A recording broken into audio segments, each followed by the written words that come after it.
Dracthyr evokers are a brand new race and a class combo coming in Dragonflight, and at the start they kinda briefly hinted at what they are. However, as the alpha has been going on for a while, now we have actually seen and data-mined a lot of new super interesting information. From the time of their creation to how they were created, structure, and who the Dracthyr even really are. Who put them to sleep, why have they been dormant for so long, and why the other dragon aspects didn't like them. So let us examine the Dracthyr, their origin, and the most up-to-date lore.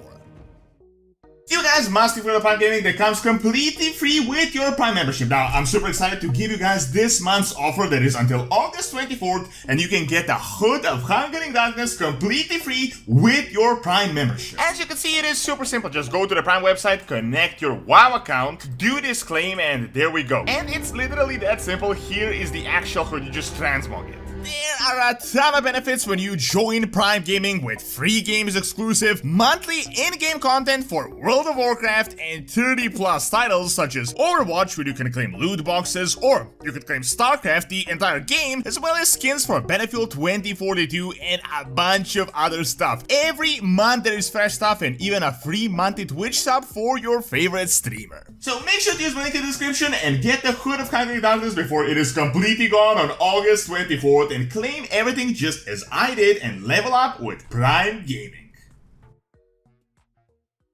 So, all of you already kinda know who the Dracthyr are, vaguely. The super elite soldiers created by Deathwing himself in order to battle the Primalists, and they were dormant until we, well, reached the Dragon Isles. This is already old news, I'm not going to repeat this. However, we have in fact learned more details on their creation process. There is a message directly by Deathwing himself. We know how they joined the Horde and the Alliance, how their army was structured, and a lot more bits and pieces that actually makes them super interesting, and it foreshadows what is going to happen in the future. So, the most important point to note is that the Dracthyr were created over 20,000 years ago. Currently, the information is saying that this was their creation date, but in-game it is confirmed that they were put back to sleep around 20,000 years ago at that point, and this here is the most crucial bit of information. It wasn't the War of the Ancients that put them to sleep, as we previously believed. They were already dormant for around 10,000 years when this event occurred. It was in fact Deathwing that forced them to return, and he returned his own soldiers back to where they were created, and I'll get to that in just a bit.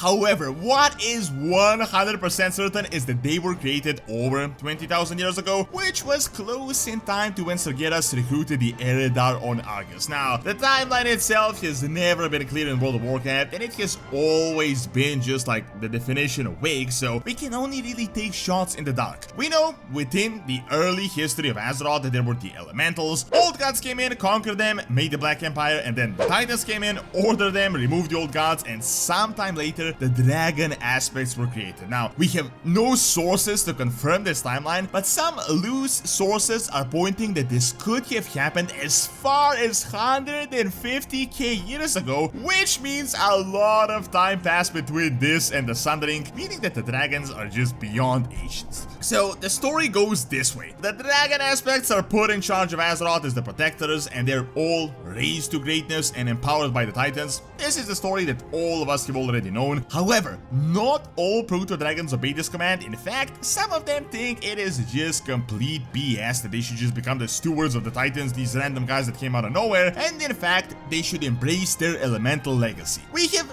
recently learned that the original proto-dragons, the native beings, were very adept at channeling the primordial elemental magic, and these Primalists really think that let's just dominate the planet instead. Now, this creates a very obvious problem with the dragon aspects and the Titans, and this then subsequently creates a really long conflict between them. The biggest problem here is that both of them are dragons, and both use very powerful magic, they're big and strong, so they kinda essentially just cancel each other out. So, Neltharion, the Earth Warder, decides he needs to create a new weapon. He needs to use the adaptability and the scrappiness of the mortal races and to combine it with the greatness of the dragons, imbuing these new creatures with the power of all the Dragonflights. Now, we know this as we discovered an edict, a lore book called the Earth Warder, where he himself explains this directly. my Dracthyr, know that you exist at my behest. Through relentless training, you will be honed into the finest soldiers on Azeroth. I, Neltharion the Earth Warder, empowered by the Titan Khaz'goroth to serve as a guardian of the deep places, created you to act as instruments of my will. While other Dragonkin are sturdy and loyal, they lack the cleverness and the adaptability needed to fight the war that is sure to come against those who defy the reign of the aspects. You shall embody the might of all 5 Dragonflights, instilled with the potential of the mortal races that have begun to spread across our world. Through service, you will find glory. Never yield, never surrender. So,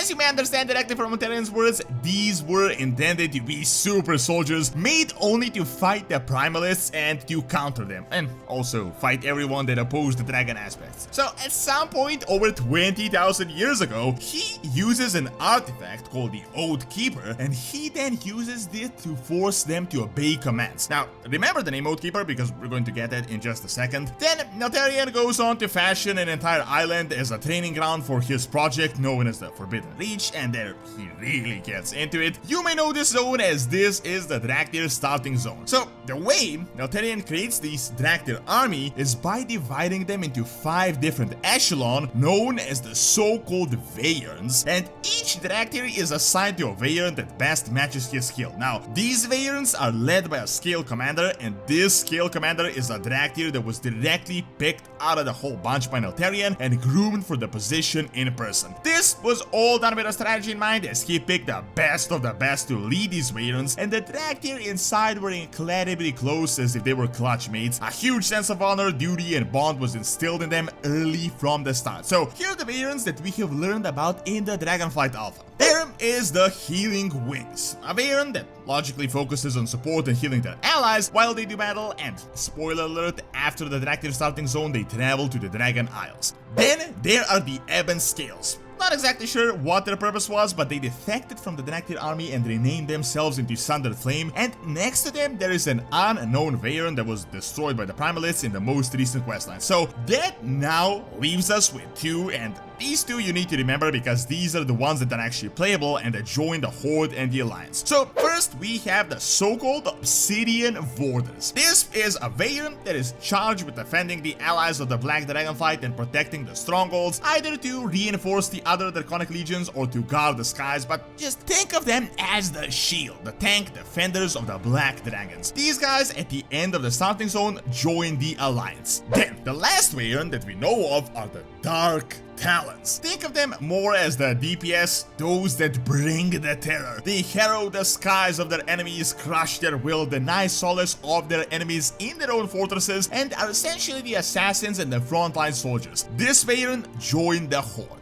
So now that we have gotten over the structure of the army, let's continue on with the timeline. Neltharion created these 5 weyrns. They were ready for war and were really there to crush the Primalists as the most genius weapon of the dragon aspects, or in particular more of Neltharion, as this was more of a secret project. And here's what happened. The guy, Ras Zaget, flew and attacked the Dracthyr, and just all hell broke loose. Now, it is incredibly important to note who this guy is. Ras Zaget is one of the primal incarnates, which is essentially the elemental version of the dragon aspect. Think of it like their own Neltharion, and they were roughly equivalent in power, so a really strong dragon. Now, here is what happens. A battle ensues, a really large battle. The Dracthyr are successful, but this primalist incarnate manages to destroy the artifact, the Oath Keeper, and that is definitely not a good sign, and for this, Neltharion gets in big trouble with the other aspects, in particular Malygos. Malygos tells him, "What have you done? You made these mortal creatures with our power, the power of all our dragonflights, and now you no longer have the artifact to control them. You don't have the remote control. They're just gonna rebel and break free, and they're gonna wreak havoc." They kinda go back and forth, and Neltharion says he doesn't want to see them hurt, but as far as we know, right now, he was influenced to place them back into stasis. Malygos tells him that his flight will make them dormant until the damage created by Ras Zaget is done. Through the Dracthyr questline, we learn that it was in fact Neltharion who gave the final order, and then Malygos weaved a spell that put them to sleep under the guard of the Blue Dragons. Nosdormu apparently confirmed to them that about 20,000 years have passed since they had just awakened. Then thousands of years later down the line, when the blue Dragonflight was completely destroyed and Deathwing went insane, we know that Malygos dispatched at least one dragon and a few dragonids to destroy the Dracthyr for good, because he didn't want crazy Deathwing to turn them into a really potent weapon. But this squad doesn't complete the mission before Alexstrasza and the rest of the aspects weave the spell that sealed off the Dragon Isles, and this squad was also put into stasis until recently. Now, suddenly, the Dragonflight, the Dragon Isles awaken. You can see all the weyrns, one of them is even destroyed. Together with them, the Primalists also awaken. Most importantly, with this, the Dragon Lord Razaget, and he's actually a boss in the expansion. Then two of these groups join the Horde and the Alliance, although they seem a bit more well accepted in the Horde than they are with the Alliance, although this has more to do with the lack of trust in Vrathian than it actually has to do with the Dracthyr. Obviously, the story just started, so this is really going to get good in the future, but I think we're going to learn a lot more about the Dracthyr, and most importantly, the Primalists and their relationship with Nolterian. When you think about it, they really were just a temporary project that went nowhere, but now that the Primalists have awakened and big things are going to hit Azeroth, maybe they will prove themselves useful even without the Oath artifact, as now they are fighting willingly and there is no master that they serve and whose commands they have to obey. Now, I gotta say, I'm definitely excited to see how this story is going to progress. Thank you for watching. Check out how Murozond returns by clicking on the screen, and check out Doran's Academy for videos on real-world history. See you next time.